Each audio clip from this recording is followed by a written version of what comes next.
विकास के साथ धर्म को लेकर के चलना बिल्कुल मेरा कर्तव्य और इसी तरह से अब देश आगे बढ़ेगा जैसे कि बढ़ रहा है। आपका ये कहना है कि जो भी दूसरे धर्म के लोग हैं वो अगर हमारा धर्म अपना लेंगे तो इससे देश तरक्की करने लगे? महंगाई जो है वो आफत की है, जीना मुश्किल कर रही है, इसीलिए जनता जो है निराली हवा चला रही है। कि जिस हिसाब से हेट्रेट फैलाई है, हिंदू मुस्लिम के बीच में लड़ाई लगवाई है और केवल रिलीजियस सेंटिमेंट्स को जगा करके बेवकूफ़ बनाने की जो कोशिश करते हैं जनता को, तो जनता अब समझ चुकी है। सपा का नारा है हर खाली प्लाट हमारा है, वो खत्म हो गया। मोदी जी एक योगी पुरुष हैं और योगी सभी का कल्याण करते हैं। जैसे अयोध्या बन गया उसी तरह मथुरा का भी मंदिर बनना है। नमस्कार, आप देख रहे हैं पब्लिक न्यूज़ टीवी। मैं हूं आपके साथ अंजू कश्यप। इस समय मौजूद है लखनऊ के कपूरथला चौराहे पर। बता दी कि हमारे साथ कुछ लोग मौजूद हैं जिनसे पर हम आज चाय पर चर्चा करेंगे। बता दूं कि यूपी के जो इलेक्शन है वो काफ़ी करीब आ चुके हैं। जो नेताओं के दल बदल का जो सिलसिला है वो लगातार जारी है और अब सबके मन में सिर्फ एक ही सवाल है कि आखिर 2022 में किसके सर सजेगा सत्ता का ताज। तो आइए इन्हीं से जानते हैं। यूपी में इलेक्शन आ चुके हैं, तो आपको क्या लगता है इस बार जो इलेक्शन है उसमें सबसे बड़ा मुद्दा क्या है? रोजगार है या महंगाई है?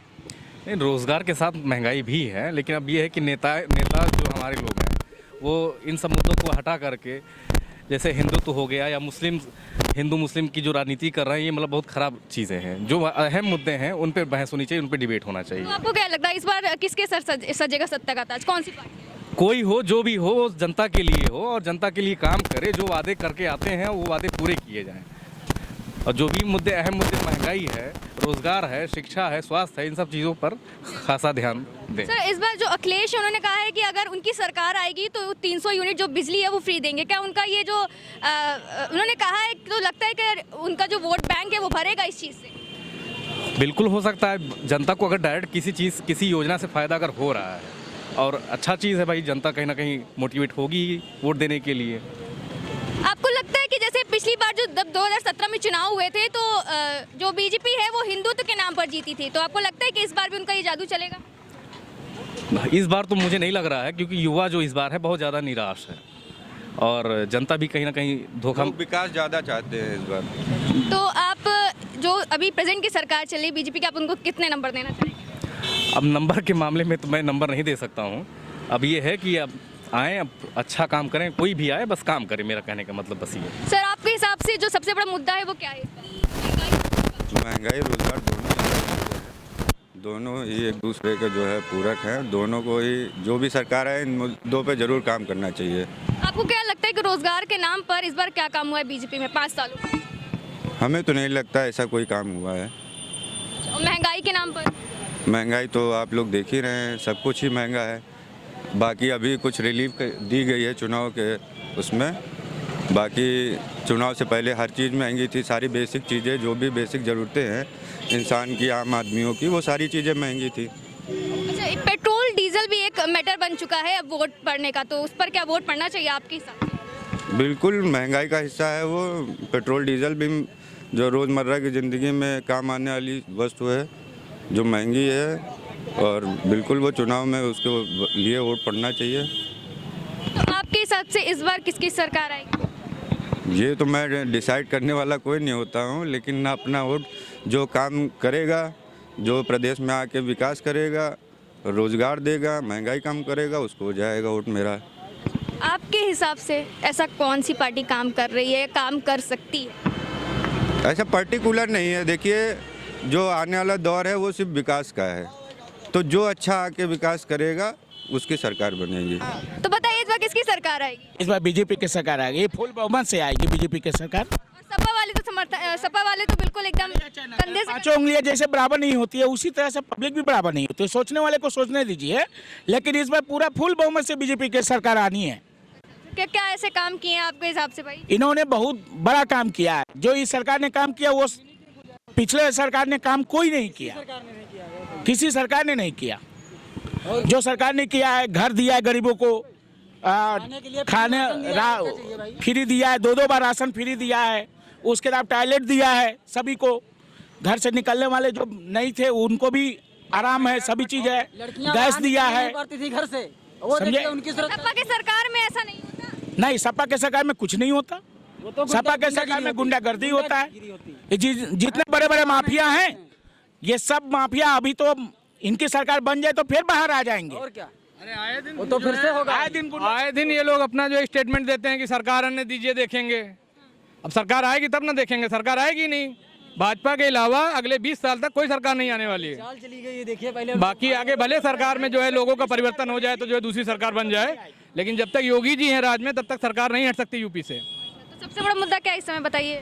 देखिए सबसे बड़ा मुद्दा ये है अराजकता हमारे यहाँ बहुत कम हुई है। हम यहाँ कपूरथला पे 2005 से हैं और हमने सपा सरकार भी देखी है, बसपा सरकार भी देखी है। यहाँ दिन दहाड़े गोलियां चलती थी, हर तरीके के कांड होते थे। आज की डेट में एक सपा सरकार में एक ज्वेलर शॉप है यहीं पे, वहाँ पे कांड हुआ था, गोली चली थी, लूट हुई थी, वो आज तक उसकी जो है बरामदगी नहीं हुई। अभी पिछले महीने 1-1.5 महीने पहले यहाँ उसी ज्वेलर के यहाँ फिर से जो है लूट हुई और 20 दिन में बरामदगी और गिरफ्तारी दोनों हो गई। ये है सरकार का फायदा। और कानपुर में व्यापारी सुरक्षित है। कितने करोड़ रुपए जो है वहाँ पकड़े गए हैं, ये भी देखिए पहले। जी, कानपुर में जो है करोड़ों रुपए की जो है वहाँ पर पकड़ हुई है, वो कैसा पैसा था हैं? ये ऐसा किसी सरकार में नहीं है। बाद में तो पता चला था बीजेपी वाले ही थे जी, बाद में पता चला था बीजेपी वालों के ही थे। ऐसा नहीं है, ऐसा नहीं। वो सब खाली वो बात करने की तरीका गलत है उसका। वो तो कहने के लिए तो कुछ भी कर सकता है। बीजेपी का सरकार का पैसा रहता था, क्या बीजेपी सरकार खुद पकड़ लेती नोट को? ये बताइए। तो बता रहे हैं, कैसे पकड़ेगी? कैसे पकड़ेगी? नोट में कुछ लिखा तो है नहीं कि बीजेपी का ही पैसा है। अखिलेश जी का ही पैसा था भाई, किसका पैसा है तो लिखा है नहीं। ये चुनाव में जो है पब्लिक को देने के लिए था, प्रचार में देने के लिए था। या पैसा जितना भी पैसा मिला है लोगों का, ठीक है, खर्च करने के लिए था चुनाव प्रचार में। जैसे अयोध्या बन गया उसी तरह मथुरा का भी मंदिर बनना है। योगी सरकार आ जाने पर फिर मथुरा का मंदिर का उद्घाटन होना ही होना है।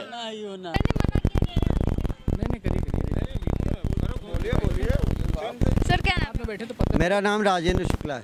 सर ये बताइए कि इस समय चुनाव का जो सबसे बड़ा मुद्दा है वो क्या है? बेरोजगारी, रोजगारी, आपके हिसाब से? मुझे लगता है चुनाव में सभी को ध्यान करना चाहिए। ध्यान करने से बुद्धि ठीक होगी, मस्तिष्क ठीक होगा तो सारी पार्टियों को बुद्धि आएगी और जो सरकार में पहुंचेगी वो सबके हित के लिए कार्य कर पाएगी। तो कौन सी सरकार जो हित के लिए कार्य नहीं कर रही है और कौन सी सरकार कर सकती है? मुझे लगता है मोदी जी का हाथ जब तक इस देश पे रहेगा तब तक ये देश प्रगति करता रहेगा। ऐसा क्यों? मोदी जी एक योगी पुरुष हैं और योगी सभी का कल्याण करते हैं। क्या कहना चाहेंगे? जो कह रहे हैं बिल्कुल सही कह रहे हैं। मोदी जी और योगी जी ही इस देश को आगे ले जा सकते हैं। देश में बहुत बड़ा एक जो ये भारत जो एक बरगद के पेड़ जैसा जो था, इसको दीमक लगी हुई है जो 60 सालों से खा के जो है बिल्कुल बेकार कर दी है। आज की डेट में अराजकता और ये आपका प्रशासन, ये सारी चीज़ें बहुत अच्छा जो है डेवलप कर रही हैं। अराजकता बिल्कुल से ख़त्म कर रखी है। दिन दहाड़े लूट, आजकल बहू बेटियां भी जो है रात में देर रात तक के जो है अपना काम करके घर जा सकती हैं। पहले 6-7 बजे के बाद ही यहाँ जो है दिन में भी ईव टीजिंग होती थी, अब तो कोई ईव टीजिंग करता ही नहीं है। बहुत से मुद्दों पे जो है भाजपा सरकार ने लगाम लगा रखी है। गुंडागर्दी तो लगभग ख़त्म है, जो थोड़े बहुत बचे हैं वो अगली सरकार में ख़त्म हो जाएंगे। आपको ऐसा लगता है? जी बिल्कुल, लगता नहीं है। ये ग्राउंड रिपोर्ट है, आप देख लीजिए कहाँ गुंडे खड़े हैं। पहले सरकारों में होता था कि आदमी लूट करता था और चला जाता था, उसके बाद मिलता नहीं था, या थाने में पैसा पहुंचा दिया तो गायब हो जाता है। आजकल ना थाने में पैसा जाता है, सर लूट किया तो उसके बाद वो पकड़ा जाना है। सपा का एक नारा था, वो क्या था? अरे हाँ, वो सपा का नारा है हर खाली प्लाट हमारा है, वो खत्म हो गया। क्या कहना चाहेंगे? देखिए, भारतीय जनता पार्टी की सरकार आ रही, भारतीय जनता पार्टी जो कार्य कर रही है उत्तर प्रदेश में योगी जी और केंद्र में मोदी जी जो कार्य कर रहे हैं वह ना पिछले गुजरे हुए 60 वर्षों में किसी ने किया है और शायद ना आने वाले किसी और वर्षों में कोई और कर पाएगा। इसलिए इन दोनों लोगों का रहना ही अनिवार्य है।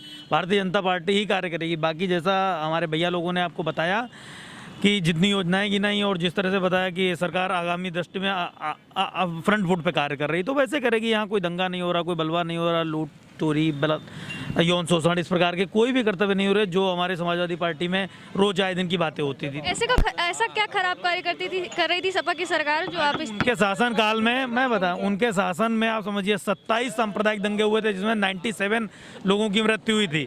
50,000 लोगों ने, हिंदुओं ने अपना घर छोड़ कर पलायन किया था। मिनी कश्मीर बना दिया था, 89 वाला कश्मीर यहाँ बना दिया था पश्चिमी उत्तर प्रदेश को समाजवादी पार्टी की सरकार ने। तो इतना बड़ा जघन्य अत्याचार करने के बाद साधु संतों पर लाठियां चलवा रहे थे, जाने कितना विरोध का कार्य कर रहे थे। तो उनकी सरकार तो आने का कोई मतलब नहीं। चुनाव वोट इस बार विकास पर और धर्म को साथ में लेकर के चलने पर होगा। इस प्रकार का चुनाव हो रहा है इस बार। सर क्या कहना मेरे हिसाब से तो मेरी पर्सनल ओपिनियन ये है कि जिस हिसाब से हेटरेट फैलाई है, हिंदू मुस्लिम के बीच में लड़ाई लगवाई है और केवल रिलीजियस सेंटिमेंट्स को जगा करके बेवकूफ़ बनाने की जो कोशिश करते हैं जनता को, तो जनता अब समझ चुकी है।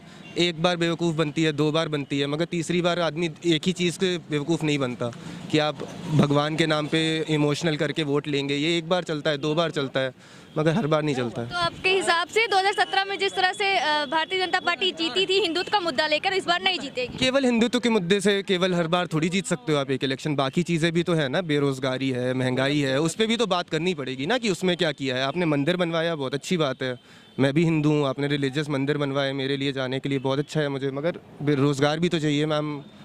महंगाई बढ़ रही है, पेट्रोल के दाम कहाँ पर हैं, इस सब के लिए कौन जिम्मेदार है? पावर में जो है वही तो जिम्मेदार है ना। आपका कहना? मैडम, महंगाई बहुत बड़ा मुद्दा है हमारे लिए। महंगाई जो है वो आफत की है, जीना मुश्किल कर रही है। इसीलिए जनता जो है निराली हवा चला रही है। इसीलिए जो हवा चल रही है निराली, ये इसी वजह से चल रही है कि जनता को ना आपके इलेक्शन वोट दे आएगा जा करके, लेकिन महंगाई से बहुत परेशान है। ऐसे तो बीजेपी ने तो जो अयोध्या का जो रास्ता वो तो बिल्कुल साफ कर दिया है। अयोध्या का रास्ता साफ कर दिया, वो बहुत अच्छी बात है, इसीलिए तो वोट दे के लाए थे। वोट क्यों दिया था? 2017 में वोटिंग क्यों हम लोगों ने सबने बल की थी? इसीलिए की थी ना कि आप हमारे मंदिर बनवाएंगे, आप हमारे ज़रूरतें जो एसेंशियल ज़रूरतें हैं उनको ध्यान रखेंगे। लेकिन मंदिर बन गया, लेकिन एसेंशियल ज़रूरतें अभी पूरी नहीं हो पा रही। तो आपके हिसाब से अभी विकास और बाकी?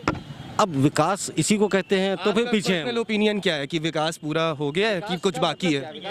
आपसे तो मेरा ओपिनियन तो वो है ना, वो पूछ रही है तो मैं भी बता रहा हूँ कि आपका ओपिनियन क्या है। आपको लगेंगे आप यही विकास है ना कि जनता जो है खा रही है, पी रही है, काम कर रही है, यही विकास है ना। पेट्रोल 100 रुपये चल रहा है गाड़ी चलाने में। सबसे बड़ा जो मुद्दा है वो महंगाई। महंगाई है।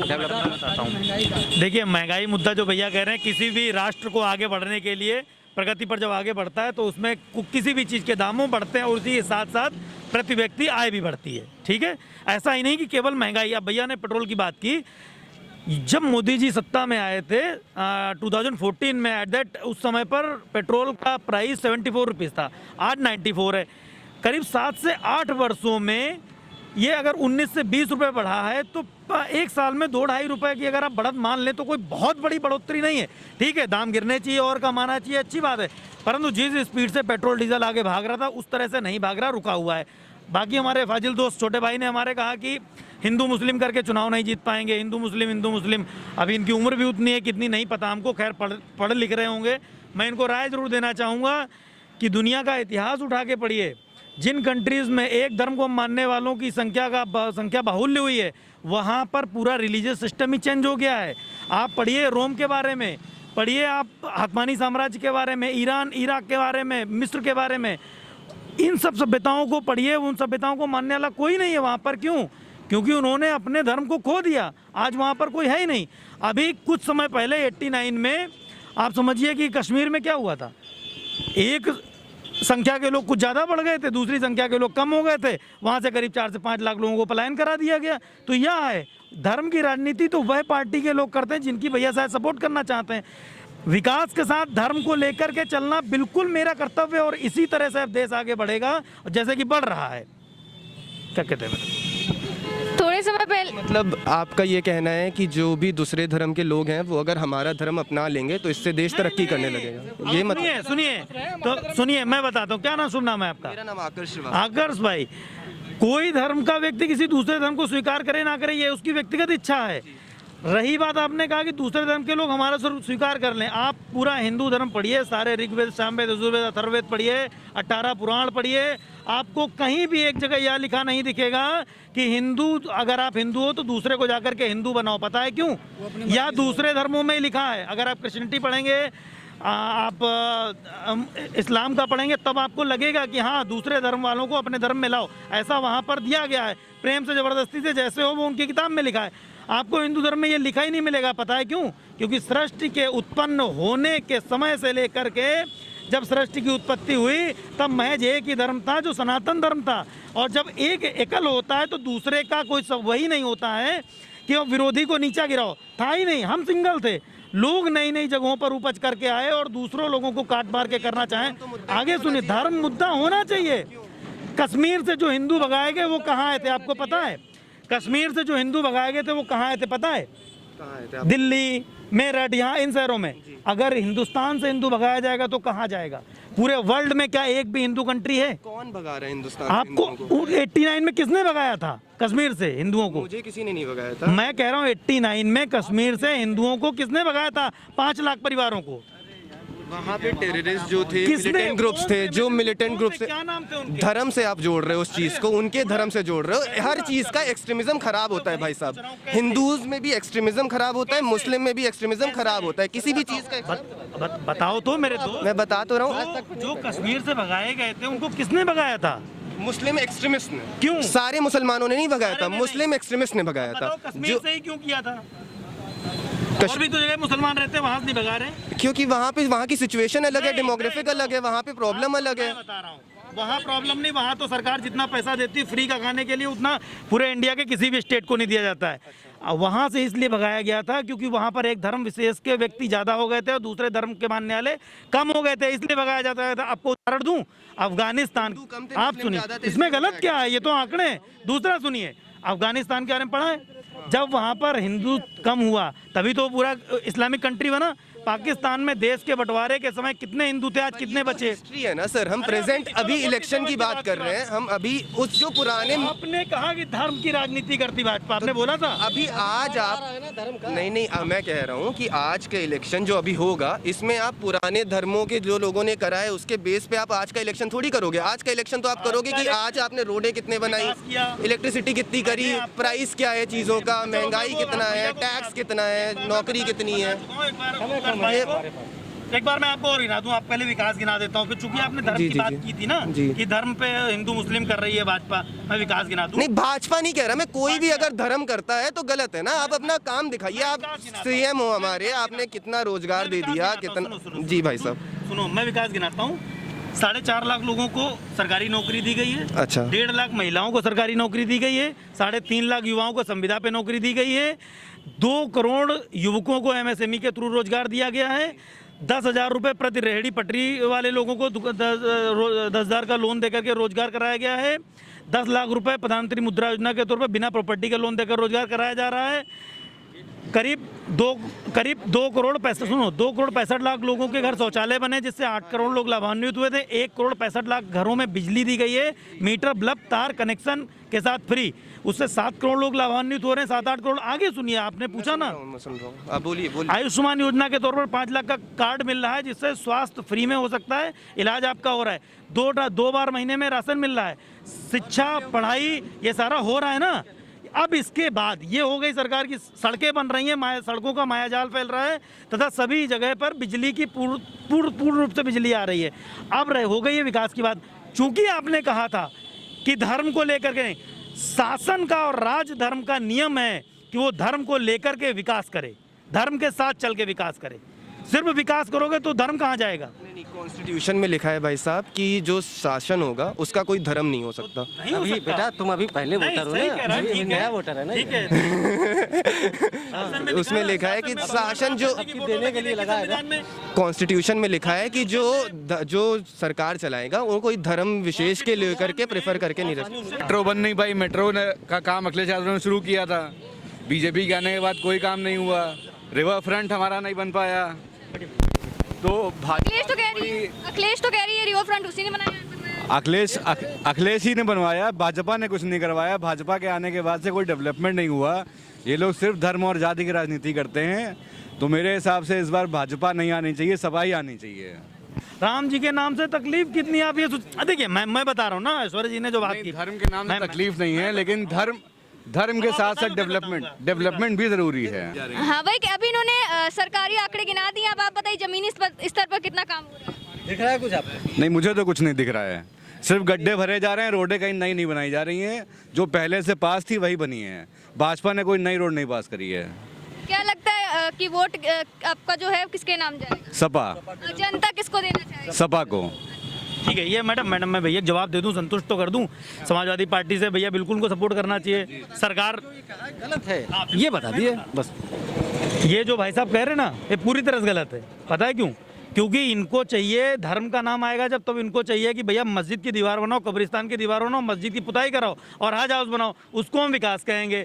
और या तो सैफई में वो नृत्य कला का संगीत कार्य कराओ सरकार के पैसे पे। उस देखिए मुझे प्लीज सर, भैया बोल रहे थे, आपने कहा गलत। ये गलत आपका समझ नहीं पाया मैटर क्या चाह रहे हैं। हाँ, इन्होंने एक जो आप पूरा प्रखंड ना बताया, अब इन्होंने कहा कि गड्ढे नहीं बने। तो मैं लखनऊ में रहता हूँ, धर्म के नाम पे मैंने अभी तक हिंदू मुसलमान लखनऊ में नहीं सुना, मैंने शिया सुन्नी सुना है। बीजेपी हिंदू मुस्लिम के नाम पर वोट, बीजेपी हिंदू और मुसलमान के नाम पे वोट करा रही है। मैंने शिया सुन्नी सुना लखनऊ में, लेकिन हिंदू मुस्लिम नहीं सुना। लखनऊ में 30 साल से रह रहा हूँ, आप चौक चले जाइए, वहाँ पर आपको शिया सुन्नी में एक बार लड़ाई झगड़ा निकल आएगा, लेकिन हिंदू और मुसलमान में नहीं। भैया चलिए मैं इनसे कहता हूँ, समाजवादी सपोर्टर हैं, सुनिए भाई साहब श्रीवास्तव जी, आप भी सुनिए। ये अयोध्या में राम मंदिर सुप्रीम कोर्ट ने बनवाया ना, मानते हैं संवैधानिक प्रक्रिया के द्वारा? जी अच्छा कार्य हुआ, बहुत अच्छा कार्य हुआ। क्या आपकी पार्टी जिसको आप वोट देंगे, समाजवादी पार्टी को, एक मिनट भैया, समाजवादी पार्टी को आप वोट दे रहे हैं, क्या जिस तरह से अयोध्या में राम मंदिर संवैधानिक प्रक्रिया के द्वारा बना सुप्रीम कोर्ट के आदेश पे, क्या ऐसे ही अखिलेश जी मथुरा में कृष्ण मंदिर बनवाएंगे इसी प्रक्रिया के द्वारा? बिल्कुल बनवाएंगे। ऐसा घोषणा पत्र में आएगा? बिल्कुल बनवाएंगे, अगर मौका दिया जाएगा। मौका नहीं, ये मौका नहीं होता है दोस्त, ये तो सरकार की अपनी निजी राय होती है कि हम क्या करें। अगर घोषणा पत्र में आएगा तो हम वोट देंगे। घोषणा पत्र नहीं कह रहा हूँ, मैं आपसे पूछ रहा हूँ कि क्या अखिलेश जी कृष्ण मंदिर बनवाने का बिगुल फूकेंगे संवैधानिक प्रक्रिया के द्वारा, जैसे बीजेपी अपने घोषणा पत्र में लिखती थी ना राम मंदिर के लिए? क्या अखिलेश जी कृष्ण मंदिर के लिए कहेंगे घोषणा पत्र में? हाँ, उनको मौका दिया जाएगा तो क्यों नहीं कहेंगे। सर बाद में मिलता है, घोषणा पत्र पहले आता है। मैं कह रहा हूँ बाद में मिलता है। केवल मंदिर निर्माणों के अलावा भी चीजें होती हैं। बाकी तो सब उन्होंने बहुत अच्छी, मैंने तो खुद ही बोला कि बहुत अच्छी बात है एक्सप्रेसवे बना। मैडम हाँ बताइए, क्या वो घोषणा पत्र में कहेंगे कृष्ण मंदिर संवैधानिक प्रक्रिया? अब अखिलेश जी का जवाब मैं कैसे दे सकता हूँ, वो क्या लिख के देंगे? क्योंकि आप जैसे उनकी पार्टी सपोर्ट करते, तो आपको लगता है बनवाना चाहिए उन्हें? बिल्कुल बनवाना चाहिए, कृष्ण मंदिर बनवाना तो उसी जगह जहाँ था, बिल्कुल बनवाना चाहिए। हाँ, अब भैया को अगर पूरे देर में आप टाइम देंगी तो शायद मैं उनको भाजपा को वोटर कर दूंगा, क्योंकि फिर मैंने भैया चाहिए, लेकिन डेवलपमेंट भी करना चाहिए। डेवलपमेंट मेन मुद्दा है, धर्म हमारा मेन मुद्दा नहीं है। अखिलेश जी कृष्ण मंदिर बनवाने की बात करते हैं घोषणा पत्र में, तो मैं समाजवादी पार्टी वोट दूंगा। मैं ये पूछना चाहता हूँ सर आपसे कि ये मंदिर निर्माण ही आपके लिए इनफ मुद्दा है? क्या सरकार जिसको आप सीएम अपना बनाते हो, वो उससे आप केवल ये एक्सपेक्ट करते हो कि वो मंदिर बनाए आपके लिए? सही आपने यही आपके पूछना, कुछ और मैं बोलूंगा फिर आप नहीं, अब आपको जवाब पे सुनोगे चले जाओगे। सर आपने सवाल अभी कराया ना, मालिक मेरी भी उससे चलेगी, मेरी भी व्यापार चलेगी, तो आपने भी, आप तो वापस आए ना। अब लो आप बोलिए भैया, आपको विकास गिनवा दिए, चौथी बार गिनवाऊं? सर आपने आंकड़े बताए, मैं कह रहा हूँ तो आंकड़े क्या भैया, बिजली के घर के 2 करोड़ 65 लाख लोगों को लेके आऊं? लोगों के बीच में तनाव है, जो उनकी तकलीफ है, वो भी तो अच्छा यहाँ पर आप आम आदमी की तरह आए हो। चलिए यहीं पे आम लोगों से ही पूछ लेते हैं। जमीनी स्तर पे काम की बात हुई है, जमीनी स्तर पे काम की बात हुई है, आयुष्मान योजना की बात हुई, शौचालय की बात हुई, यहीं पे लोगों से पूछ लेते हैं। अरे हुई होने से तो कोई फायदा नहीं है। नहीं, आप भी बताइए। सरकार ने दिया, लेकिन वहाँ पब्लिक तक नहीं पहुँचा। आपको मिला? नहीं मिला, नहीं मिला, आवाज नहीं मिला, न सिलेंडर मिला, आयुष्मान योजना, आवाज भी नहीं। जिनका घर पक्का बना रहा है, सुनो, जिनका घर पक्का बना रहा है, कॉलोनी उनका दिलवाइन, और जो झिल्ली ताने राहत रहा है, फिरते झिल्ली तनवाइन। हाँ, वो फिरते झिल्ली तनवाइन। जमीनी स्तर की बात हो रही है, आंकड़ों की बात कुछ नहीं मिला, कुछ नहीं मिला। तो इतना तब क्यों जी? जिनके पास सिलेंडर थे उनको सिलेंडर दिए गए, और जिनके पास नहीं है उनको मिले नहीं। सिलेंडर के दाम 500 से 1100 800 हो गए। जी कुछ भी हो, जो जिसके पास नहीं था, ये सरकार को देखना चाहिए था, उसको जो है ये लेना था, मुआयना लेना था कि जिसके पास नहीं है उसको दिलाना चाहिए था ना। जमीनी स्तर की बात हो रही है। डालने वाली तो एक अलग चीज हो गई है, वोट डालने एक अलग चीज हो गई। ये तो अपना बहुमत है भाई, जिसको वोट देना चाहे उसको दीजिए। लेकिन अब ये मुलायम सिंह की बहू जो है, ये राजनीति देखिए, उसमें भारतीय जनता पार्टी में चली गई। और कोई लाभ मिला? हाँ, हमको बहुत सारे लाभ मिले। शौचालय भी मिला, आवास भी मिला, और आयुष्मान योजना का लाभ भी मिला, सब कुछ मिला है मैम। बस कमल का फूल का बटन दबाना है, भारी मतों से योगी बाबा को ही जिताना है बस।